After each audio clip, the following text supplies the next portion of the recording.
रोको रोको।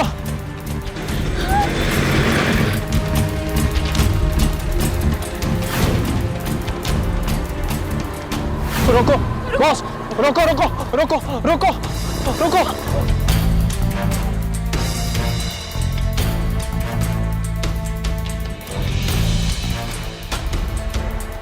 रोको यार, रोको प्लीज, रोको रोको।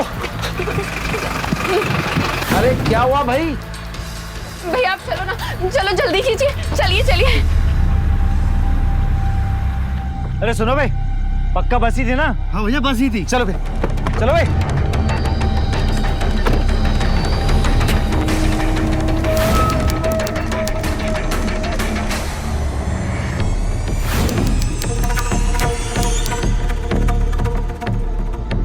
सारे आदमियों को वहीं बुलाओ, पहुंचते हैं। ओके भैया।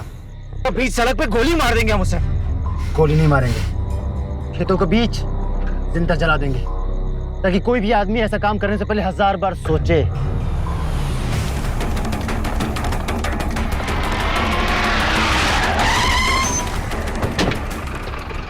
शांत रहो, हाथ तक नहीं लगाएंगे किसी को हम।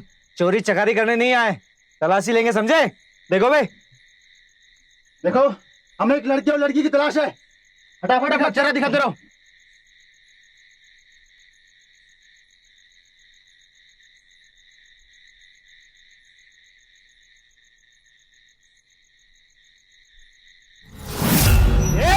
इधर छुपे पे।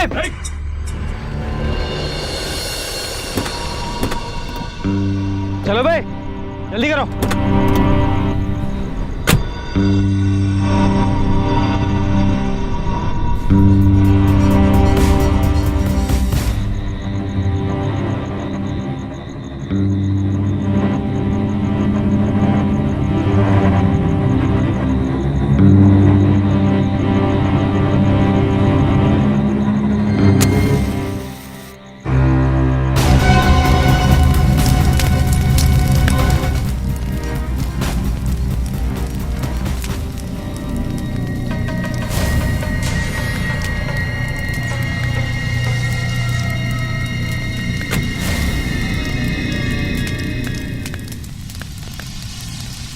चलो पुलिस स्टेशन खबर करते हैं।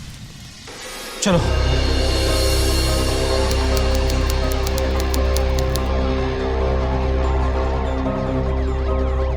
शिनाख्त के लिए रख लो और दोनों बॉडीज को पोस्टमार्टम के लिए भेजो। पता तो चले आखिर इस गांव में मौत किसकी हुई है। कॉल तुमने किया था? जी साहब। कल सुबह तुम दोनों को आना पड़ेगा स्टेटमेंट के लिए। जी साहब। ठाकुर, जो सुबह होने से पहले फॉरेंसिक टीम फोटोग्राफर यहाँ चाहिए। ठीक है सर। इस एरिया को सील करवाओ जल्दी। फिर हमने देखा एक आदमी उस झोपड़ी को जलाकर उसके आसपास कुछ ढूंढ रहा है, और फिर गाड़ी स्टार्ट हुई और तेजी से निकल गई। उस आदमी को पहचानते हो? मसलन उसने क्या पहना था, बाल कैसे थे? मेहंदी कलर का कुर्ता और जीन्स पैंट पहन रखी थी, और छोटे घुंघराले बाल थे उसके। पांडे, एक स्केच आर्टिस्ट बुलवाओ और उसकी फोटो बनवाओ जल्दी। हाँ साहब, यही था। यही था? ठाकुर, ये देखो, कहीं देखा इसको? नहीं सर। एक काम करो, इस फोटो को सभी पुलिस स्टेशन में भिजवाओ, ठीक है? तो पता करो आखिर ये आदमी है कौन। जी सर। जल्दी। अबे सुनो भाई, साला उस जगह को ऐसे साफ करना जैसे वहां कोई झोपड़ी थी नहीं, समझे? जी भाई। हाँ हाँ। चलो रे। हाँ? ए, रुको, इधर इधर। छोड़ेंगे नहीं हम किसी को। क्या हुआ? पुलिस को किसी ने खबर कर दिया। अब उस जगह पर पुलिस वाले हैं। सर, हमने पता लगा लिया है, जहां वो हादसा हुआ था वो जमीन तिवारी की है। हमें ये आदमी वहां मिलेगा, और अगर ये आदमी हमें वहां नहीं मिला तो उसका मतलब ये हुआ कि वो आदमी शहर छोड़ के जा चुका है। इससे पहले कि हमें देर हो जाए, हमें वहां पहुंच जाना चाहिए। सर, ये आदमी तो धीरज तिवारी है। धीरज तिवारी? तो दरोगा साहब, आपको हमारे खेत में 2 लाशें मिली। और आपका कहना है कि हमने मारा है। आपने नहीं मारा, इसने मारा है।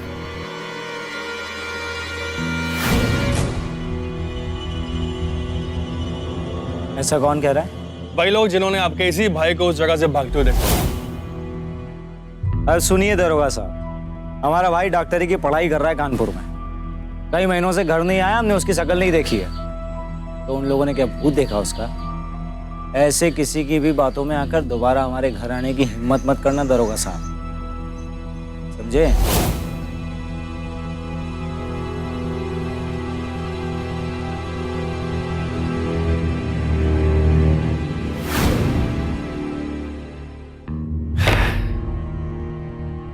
वही हुआ जो सोचा था।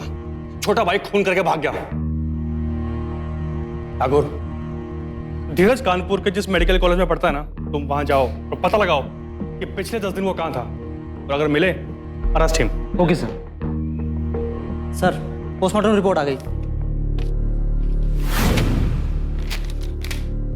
तो लाशें बुरी तरह जल चुकी हैं। सिर्फ ये पता चलता है कि एक लड़का था और एक लड़की। साहब जैसा आपने कहा था कि तिवारी के आस पड़ोस में पूछताछ करो, तो पड़ोसियों का कहना है कि इन्होंने अपनी बहन मधु को अपने घर में कई दिनों तक बंद करके रखा था। पांडे, काम करो, लाश पर जो गहने थे ना वो लो और मेरे साथ चलो, क्योंकि मैं जानता हूं कौन कबूलेगा कि वो कौन थी।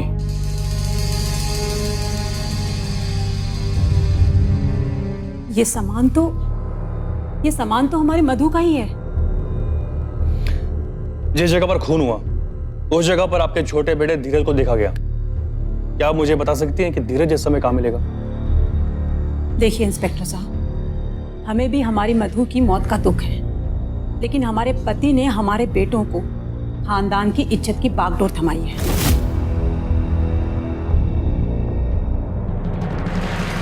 अब आप जा सकते हैं।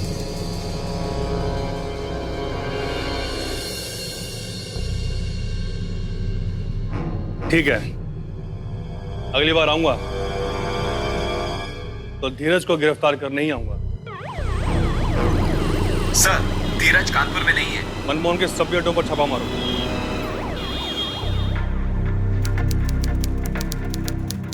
ऐ दरोगा, छोटे को गाय अरेस्ट किया बे?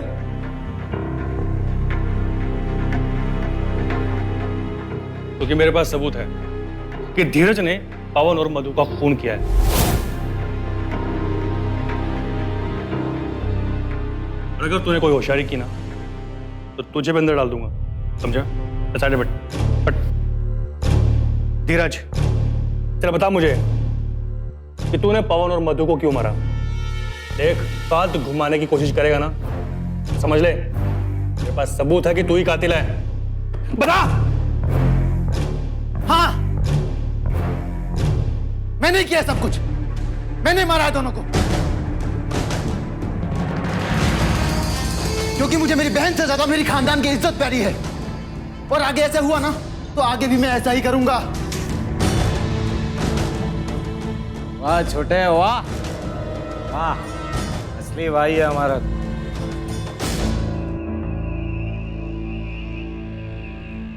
तो चिंता मत करियो छोटे, हम जल्दी ले जाएंगे तुझे यहाँ से। हम जिंदा है अभी, ज्यादा दिन नहीं रहेगा यहाँ पे, समझा? चिंता मत करियो तू।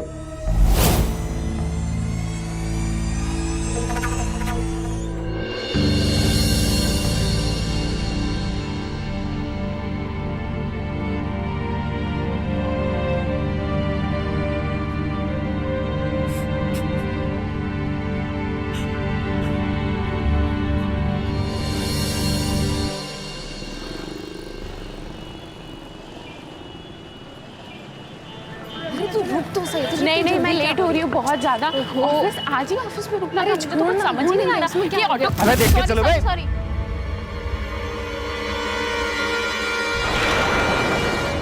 बैठो ना, जल्दी करो। भैया शास्त्री नगर। मधु, माफ कीजिए, आप मुझसे कुछ कह रहे हैं? मधु तुम यहाँ? देखिए, आपको कुछ गलतफहमी हुई है, मैं कोई मधु नहीं हूँ। भैया जल्दी कीजिए ना। रुक बे, एक देंगे घंटा, रुक। देखो ज्यादा चालाकी ना करो, हम जानते हैं तू मधु ही हो। एक बार बोला समझ नहीं आता, मैं मधु नहीं हूँ। एक्सक्यूज मी इंस्पेक्टर साहब, देखिए ना, ये आदमी बीच सड़क पे गुंडागर्दी कर रहा है। हमारा ऑटो रोक कर खड़ा है, जाने ही नहीं दे रहा है। क्या बात है भाई, क्यों नहीं जाने दे रहा? अरे ये हमारी बहन है, मधु है ये। सर मैं किसी की बहन नहीं हूँ, मैं कोई मधु वधु नहीं हूँ। मेरा नाम स्मिता, पूछ लीजिए आप किसी से भी। Yes sir, she Smita. ये आदमी जबरदस्ती पीछे पड़ रहा है। सर आज से पहले मैंने इस आदमी को कभी देखा भी नहीं है। बैठिए आप लोग रिक्शे में, यही रहो, चल निकल यहाँ से, नहीं तो अंदर कर दूंगा। चल।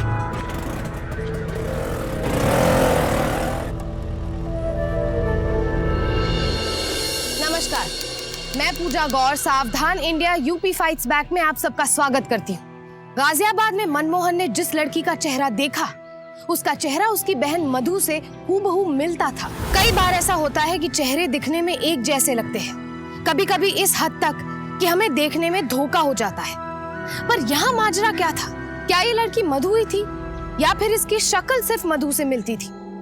मनमोहन और धीरज ने अपनी इकलौती बहन को परिवार की झूठी इज्जत के लिए बेरहमी से जलाकर मार दिया था, तो फिर ये जिंदा कैसे हो सकती है? लेकिन इस लड़की को देखकर मनमोहन हैरान था। वो ये कतई मानने को तैयार नहीं था कि खुद को स्मिता बताने वाली ये लड़की उसकी बहन मधु नहीं है। यहाँ सवाल ये था कि अगर ये लड़की मधु है तो अब तक जिंदा कैसे है, और अगर नहीं तो उसकी शक्ल मधु से इतनी कैसे मिलती है? आखिर सच क्या था? कौन थी ये लड़की?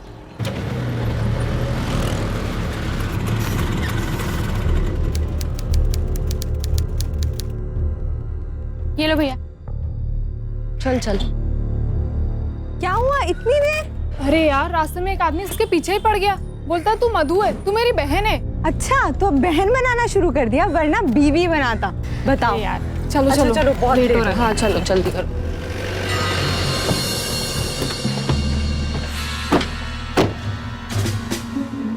हाँ यही है, ऑटो वाले को यही पता बताई थी वो। तुम बैठोगे, जाओ।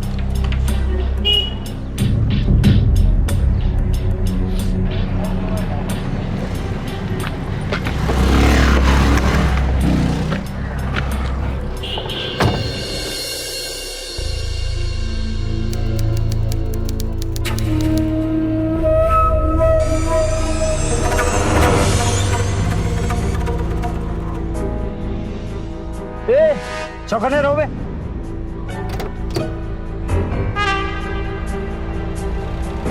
पीछा करो, चलो चलो।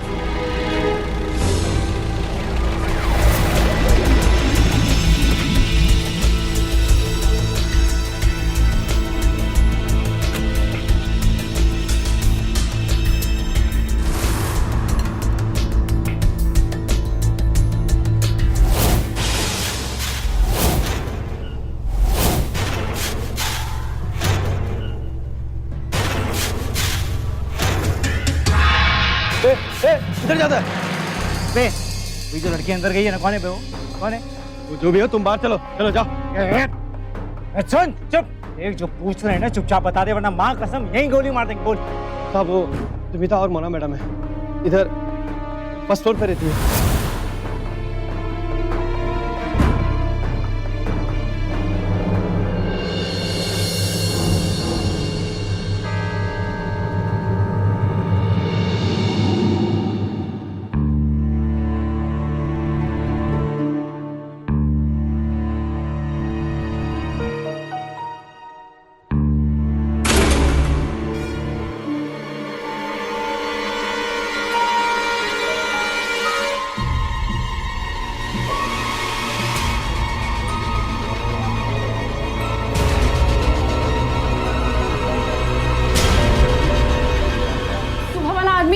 वो सड़क के उस पार खड़े अभी भी। क्या बात कर रही है? हाँ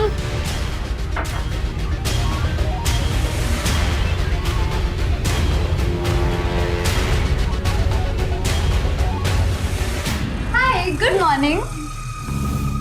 क्या हुआ, इतनी टेंस क्यों लग रही है? अरे यार, एक आदमी कल से पीछे पड़ा हुआ है। स्मिता को बोलता है तू मेरी बहन मधु है, और अब यहाँ तक पहुँच गया है। बाहर खड़ा होकर घूर रहा है। रुक, मैं देखती हूँ।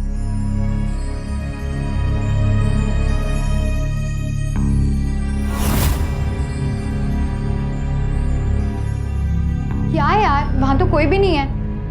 नहीं है?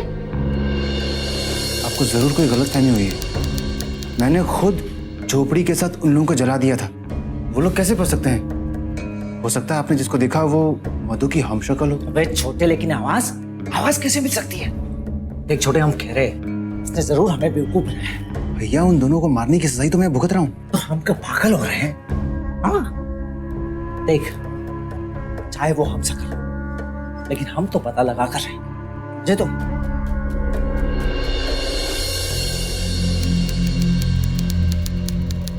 उठ उठ, चल इधर आ।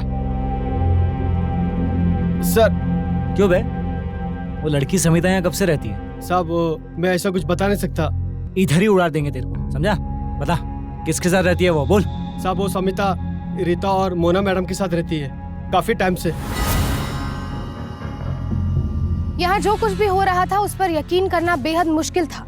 अगर मनमोहन की बात माने तो ये उसी की बहन मधु थी। अगर ऐसा था तो फिर मधु के बॉयफ्रेंड यानी कि पवन का क्या हुआ? अगर मधु जिंदा थी तो पवन को भी जिंदा होना चाहिए था, लेकिन यहाँ पर उसका कोई नामो निशान नहीं था। स्मिता लड़कियों के पेइंग गेस्ट अपार्टमेंट में रह रही थी। अगर ये मधु थी तो फिर ऐसा क्यों था? मनमोहन और उसके भाई धीरज ने जिस झोपड़े में आग लगाकर मधु और पवन को मारकर जलाया था, वहां से दोनों की लाश भी बरामद हुई थी। लेकिन अगर वो दोनों वहां से भी बचकर भाग निकले थे तो फिर वो दो लाशें किसकी थी? मनमोहन के दिमाग में ऐसे अनगिनत सवाल चक्कर काट रहे थे जिनके जवाब उसे किसी भी सूरत में चाहिए थे, और तब तक वो खुद को स्मिता बताने वाली इस लड़की का पीछा छोड़ने वाला नहीं था।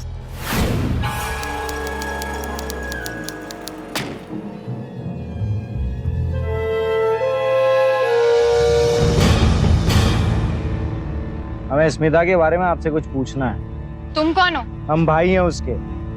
घर छोड़कर भाग गई है और अब हमें पहचानने से इनकार कर रही है। अच्छा, तो तुम हो वो पागल? देखो वो स्मिता है, कोई मधु नहीं है। अरे वो तो हम पता लगा लेंगे, उसकी चिंता ना करो। आप ये बताइए, आप कब से जानती हैं उसे? ज्यादा सवाल जवाब करने की कोई जरूरत नहीं, और मुझे या उसे अब ज्यादा परेशान किया ना तो हम पुलिस में भी कंप्लेन करना जानते हैं, समझे? Now get lost.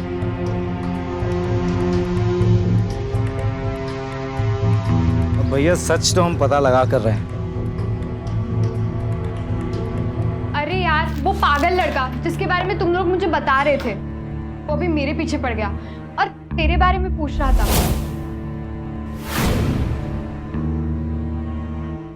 देखो तुम लोग संभल के जाना, और अगर ज्यादा परेशान करे ना तो पुलिस में कंप्लेन करा देना, ओके?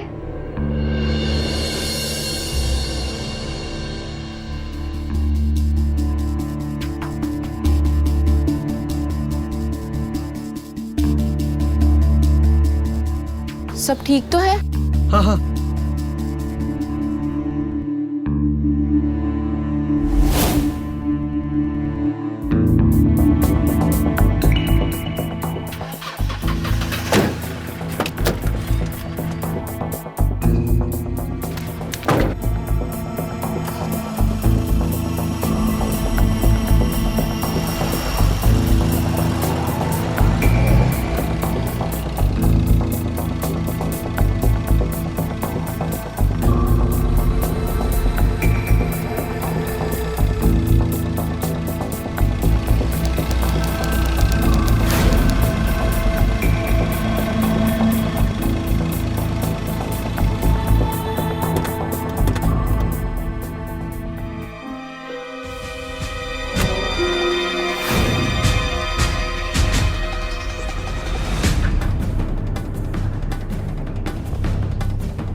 बाहर निकलो। हाँ आ रहे हैं। देखिए मैं नहीं जानती आप कौन है, लेकिन मेरा पीछा करना छोड़ दीजिए। मैं आपकी कोई बहन नहीं हूँ। मेरा नाम स्मिता शर्मा है। मैं यहाँ कॉल सेंटर में जॉब करती हूँ और लखनऊ से हूँ, समझे तुम? ठीक है, अगर आप कहती है तो हम मान लेते हैं, लेकिन हम तो अचंभित हो गए कि आप हमारी बहन जितना इतना कैसे दिख सकते। मेरी बदनसीबी, समझे? अब जाओ यहाँ से, चलो यहाँ से। सही कहा, आपकी बदनसीबी। क्या बात है, very brave of you Smita, शाबाश।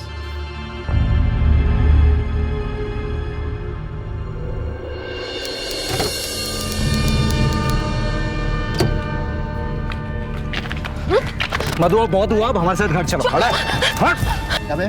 क्या चल रहा है? देखिए ये हमारी बहन है और हमारे परिवार के मामले में दखल देने की जरूरत नहीं है, समझे? चलो मधु। मैं कोई बहन नहीं हूँ सर। आज से पहले मैंने इस आदमी को कभी देखा नहीं। मैं इसकी बहन कैसे हो सकती हूँ? कुछ भी। सर देखिए, आप देखिए सर, मैं कोई मधु नहीं हूँ। सर देखिए, ये मेरा आई कार्ड है, ये मेरा ड्राइविंग लाइसेंस, ये मेरा पैन कार्ड। देखिए सर, स्मिता शर्मा, मैं मधु नहीं हूँ।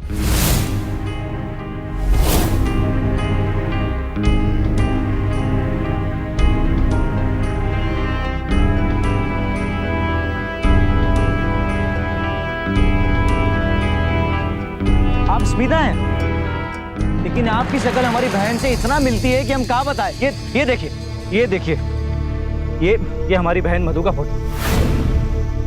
देखो, ये मधु नहीं है, स्मिता है। इनका पीछा मत करो। अगर इनके आसपास भी नजर आए ना तो अंदर कर दूंगा। अगर आपको किसी ने परेशान किया ना, मुझे फोन कीजिएगा। और तू इनका पीछा करना छोड़ दे, समझे? देखिए, हम आपसे माफी चाहते हैं, लेकिन आप खुद एक बार ये फोटो देखकर बताइए कि हमारा शक करना क्या गलत था। अब हम आपको आगे से परेशान नहीं करें। माफी चाहते हैं, माफी चाहते हैं।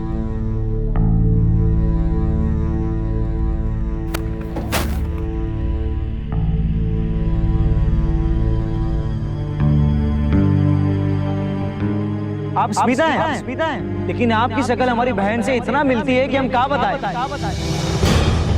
ये हमारी बहन मधु का फोटो।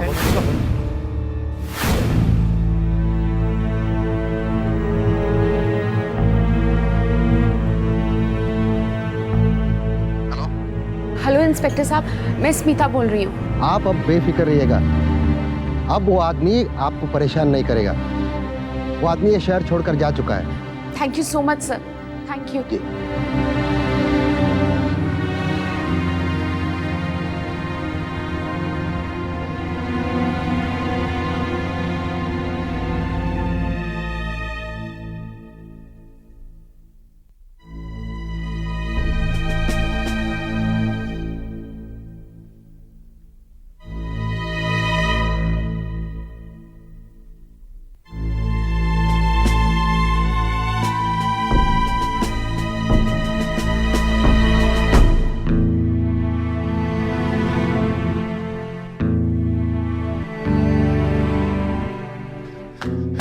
भैया चलो।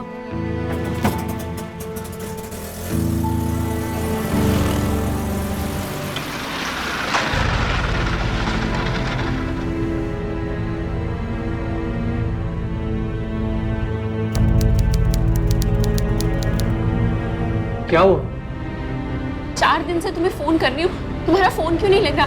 पता है तुम्हें मैं कितनी परेशान थी।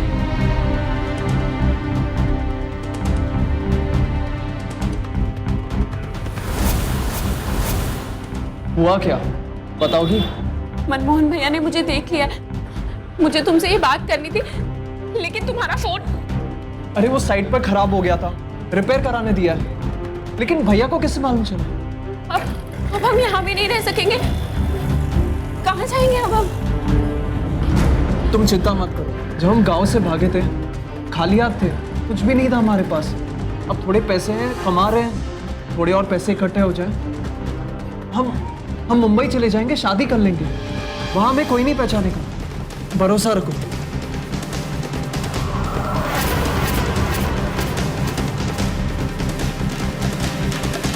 बैठ, अबे बैठ, अबे तू भी बैठ, बैठ।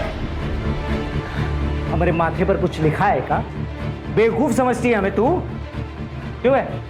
अब सुन लो तुम दोनों, हम तुम दोनों को मारेंगे और हमारा कोई कुछ नहीं बिगाड़ पाएगा, क्योंकि तुम दोनों तो मर चुके हो। और तुम्हें मारने की सजा धीरज जेल में काट रहा है, तो हमें तो सजा होगी नहीं। तो बस अब हम तुम दोनों को मारेंगे और पक्के वाला मारेंगे, समझे?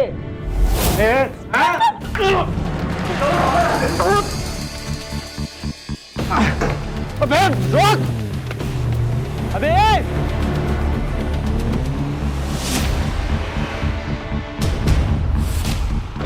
चल चल चल चल चल। मनमोहन मधु की हमशक्ल लड़की के स्मिता होने की बात मान सकता था, पर अब पवन भी एक साथ दो लोगों के हमशक्ल तो नहीं हो सकते ना। मनमोहन के गुस्से का ठिकाना नहीं था। उसे हरगिज बर्दाश्त नहीं था कि जिस मधु को वो पिछले 3 सालों से मरा हुआ समझ रहा था और जिसके कत्ल के इल्जाम में उसका छोटा भाई जेल की सजा भी काट रहा था, वही मधु यहाँ एक आजाद जिंदगी जी रही है। लेकिन उस रात ये दोनों बचे कैसे? खैर, इन सब बातों का जवाब तो उसे बाद में समझ आता, लेकिन इस बार इस प्रेमी जोड़े का बचकर निकलना तकरीबन नामुमकिन लग रहा था। वहीं इन सब से बहुत दूर जेल में कुछ ऐसा था जो सजायाफ्ता धीरज को परेशान कर रहा था। हवलदार साहब, बस एक बार इंस्पेक्टर दुष्यंत से बात करा दीजिए प्लीज। क्यों मिलना है तुम्हें इंस्पेक्टर दुष्यंत से? वो मैं दुष्यंत साहब को ही बताऊंगा। अब प्लीज मेरे दुष्यंत साहब से एक बार बात करा दीजिए। ऐसा मेरा टाइम वेस्ट करना बंद करो, समझे? प्लीज हवलदार साहब प्लीज सुनिए तो।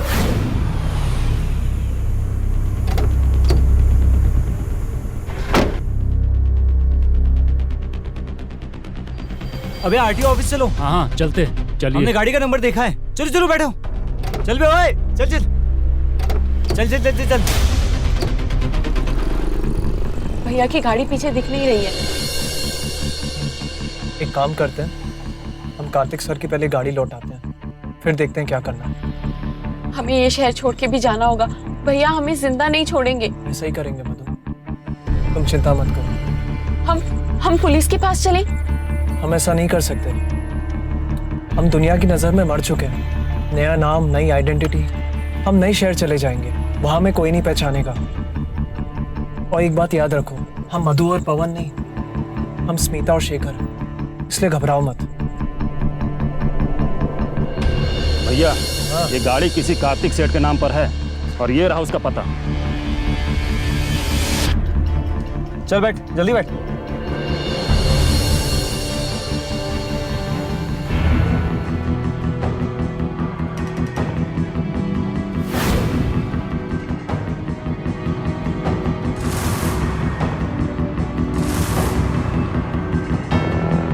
हमें यहाँ से जाना होगा। लेकिन हम उस गांव में जाएंगे तो पक्के मारे जाएंगे। नहीं गए तो कब तक यूँ भागते रहेंगे? लेकिन करे भी तो क्या करें हम लोग? मधु और मनमोहन के बीच अब कबूतर और बाज वाला खेल शुरू हो चुका था, यानी कि शिकारी हर पल उनकी फिराक में था। अरे मधु, मधु कहाँ है? तुम पागल हो क्या? वो मधु नहीं, स्मिता है। अरे जो भी है, स्मिता कहाँ है वो? मुझे नहीं पता। नहीं पता? नहीं। तो हम बताते हैं। हमने उसे उसके यार के साथ पकड़ लिया, लेकिन भाग गई वो। 3 साल पहले दोनों को जलाकर मारा था। सच सच बता दो कहाँ है, वरना मां कसम खा रहे हैं तुम्हें मारने में कोई संकोच नहीं करेंगे। बताओ कहाँ है वो? सच में नहीं जानती वो कहाँ है।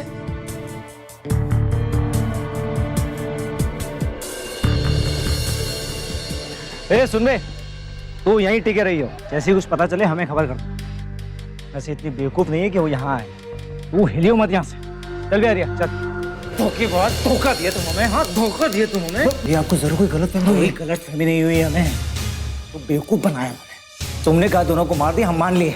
तुमने कहा हम शकल होगी, हम मान लिए। साला मधु की हम शकल हो सकती है, लेकिन वो लौंडे पवन का हम शकल कहाँ से निकल आया बे? अब खानदान की इज्जत की खातिर हम खून करेंगे उन दोनों को, समझे? भैया सुनो तो।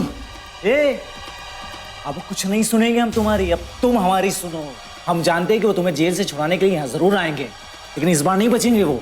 और तुम भी सुन लो, बीच में कुछ करने की कोशिश की ना तो खानदान की इज्जत की खातिर हम बहन को तो मारेंगे ही, तुम्हें भी मार देंगे।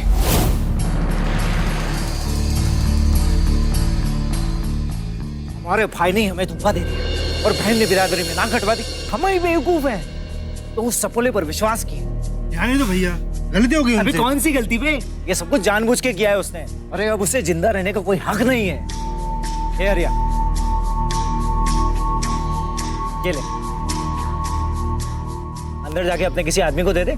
उससे कहना आज से उसका परिवार हमारा परिवार, हम उसके परिवार की देखभाल करेंगे, समझे तुम? समझ गए भैया। अब इन कानों को सिर्फ धीरज की मौत की खबर सुनाई देनी चाहिए। समझ लो काम हो गया। चलो निकलो, जाओ जाओ।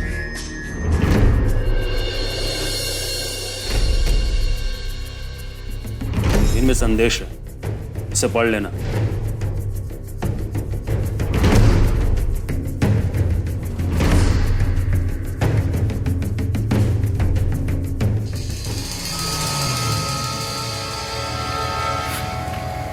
हवलदार साहब, बस एक बार इंस्पेक्टर दुष्यंत से बात करा दीजिए प्लीज। नहीं भाई, हमारी नौकरी चली जाएगी। हवलदार साहब प्लीज, आपकी नौकरी नहीं जाएगी, ये मैं उनसे पहले बात करूंगा। अरे नहीं भाई, तुम समझते नहीं हो। प्लीज हवलदार साहब, मेरी एक बार बात करा दीजिए। ऐसा नहीं हो सकता। अरे मेरा नहीं। प्लीज हवलदार साहब प्लीज सुनिए तो। तू इधर जा, तुम लोग इधर जाएगा। ए, तू जा इधर।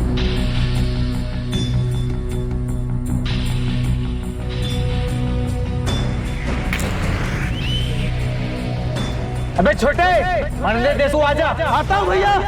तारीख झोपड़ी ठीक से जली नहीं है, कोई जिंदा नहीं बचना चाहिए।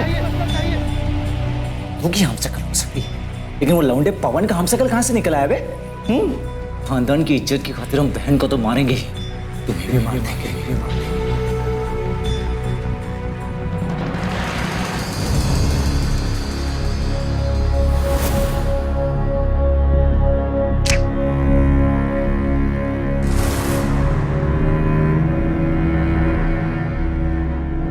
क्या कर रहे हो तुम लोग?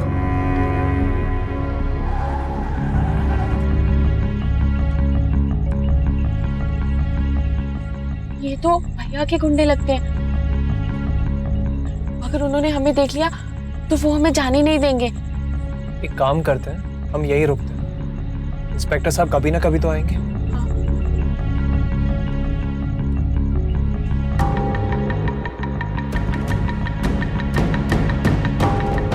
वो इंस्पेक्टर साहब है ना? हाँ।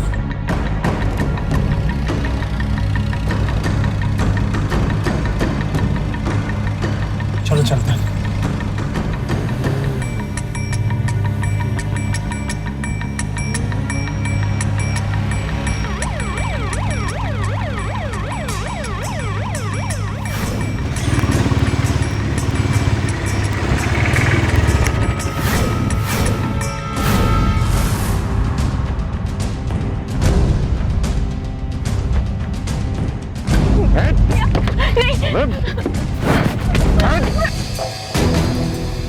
देखो निकालो बाहर।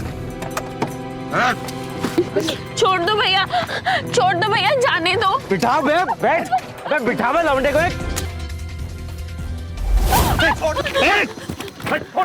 कहाँ जाएगा तू? है कहाँ जाएगा? गोली मार दूंगा। लेके जा, चल लेके जा। Thank you sir. बिठाओ बिठाओ बिठाओ, चलो।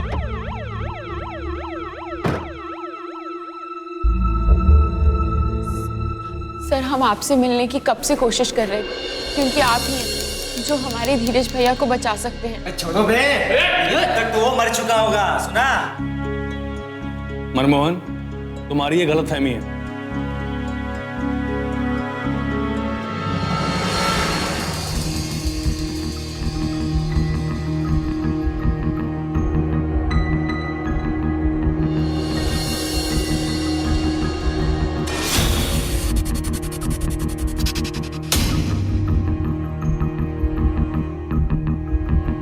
भैया, अगर धीरज ने मुझसे कांटेक्ट नहीं किया होता तो मनमोहन तुम दोनों को जला चुका होता। भैया, तुम्हारे अंदर तो इंसानियत ही नहीं बची है, तो इज्जत काहे की? जेल में मरवाने के लिए तुमने मुझे गुंडे भेजे थे, लेकिन भगवान ने मुझे बचा लिया। हवलदार साहब बचाइए! हवलदार साहब! हवलदार साहब बचाइए! हवलदार साहब बचाइए! हवलदार साहब बचाइए!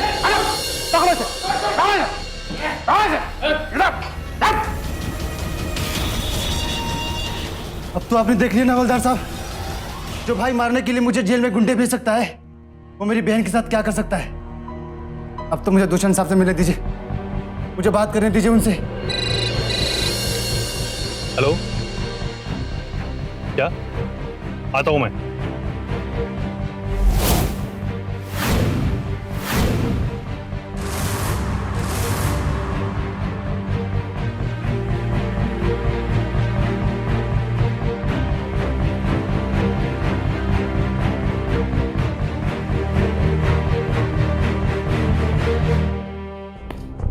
अच्छा धीरज, मुझे ये बताओ कि आखिर ऐसा क्या हुआ था कि मनमोहन अपनी ही बहन का जान का दुश्मन हो गया?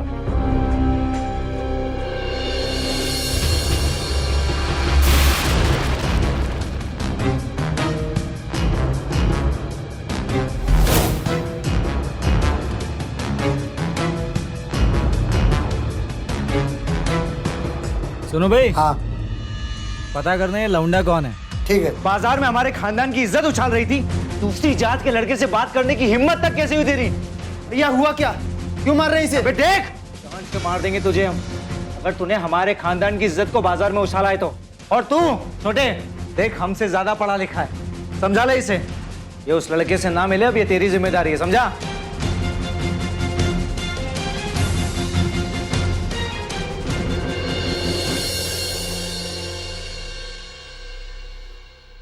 भैया हम जानते हैं हमसे गलती हुई, हमें ऐसे नहीं घूमना चाहिए था, लेकिन वो बहुत अच्छा लड़का है।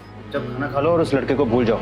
ऐसे कैसे भूल जाए, हम उससे प्यार करते हैं। सिर दबा दो। ए छोटे, कहाँ लेके जा रहा है इसको? इसको सोनिया से कुछ नोट चाहिए, अब अकेले कैसे जाने दे इसको, इसीलिए साथ लेके जा रहे हैं इसको। ठीक है, जल्दी वापस आना। ठीक है।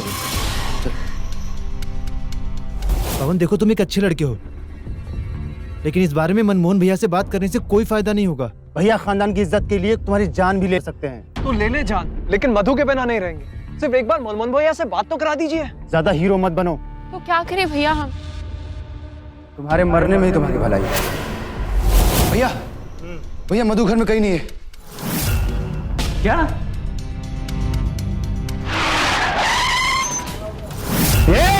इधर चुप है। इन दोनों के साथ वही करते हैं जो हम दोनों ने प्लान किया था।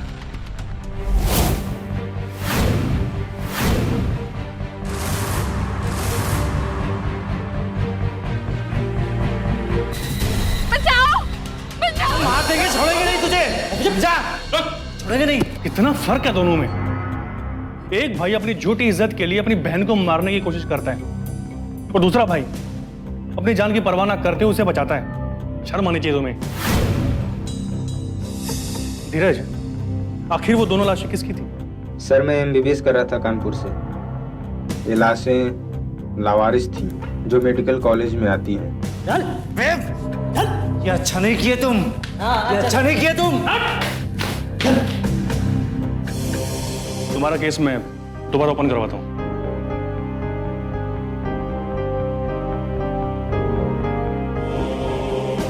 देश ने चाहे जितनी तरक्की कर ली हो, लेकिन हमारे समाज का एक हिस्सा आज भी ऐसा है जिसके लिए घर, परिवार, खानदान और जाति वगैरह की इज्जत रिश्तों से ज्यादा बड़ी है। यकीन नहीं होता कि जिस देश में एक बहन अपने भाई की कलाई पर रक्षा का बंधन बांधती है, वहीं उसका भाई परिवार की झूठी इज्जत के लिए अपनी बहन की जान कैसे ले सकता है। मधु और पवन को मारने की कोशिश के जुर्म में मनमोहन को IPC की धारा 307 के तहत 7 साल जेल की सजा सुनाई गई। तो सावधान रहिए उस क्रिमिनल से जो किसी भी चेहरे में, किसी भी रिश्ते में आपके आसपास हो सकता है। अब मुझे दीजिए इजाजत, आपसे फिर होगी मुलाकात जुर्म से जंग की ऐसी ही सच्ची घटना के साथ। तब तक के लिए सावधान इंडिया, यूपी फाइट्स बैक।